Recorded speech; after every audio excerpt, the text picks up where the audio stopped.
Facebook page မှာ post တွေကို schedule နဲ့ timer ပေးပြီးဘယ်လိုတင်ရမလဲသိချင်ရင်ဒီဗီဒီယိုလေးကိုစောင့်အောင်ကြည့်ပါ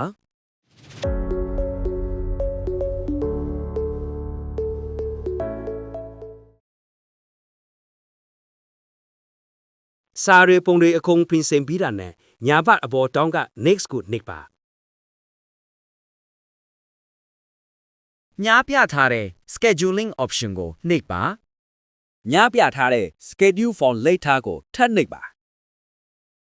recommended time ဆိုပြီးအောက်မှာပြထားတဲ့အချိန်တွေကကို page ရဲ့ audience တွေပေါ်မူတည်ပြီး Facebook ကသတ်မှတ်ပေးထားတာဖြစ်ပါတယ်အချိန်ကိုစိတ်တိုင်းကျသတ်မှတ်ပြီးထားမယ်ဆိုရင်တော့ညာပြထားတဲ့အတိုင်းနှိပ်ပါ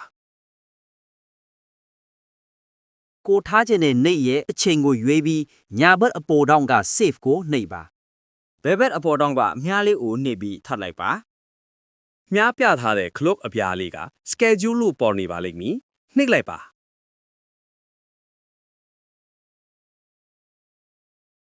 အခုလိုစာတန်းလေးပေါ်လာရင်ရပါပြီသတ်မှတ်ပေးထားတဲ့အချိန်ရောက်မှသာ post တက်လာပါလိမ့်မည်အားလုံးအဆင်ပြေကြပါစေ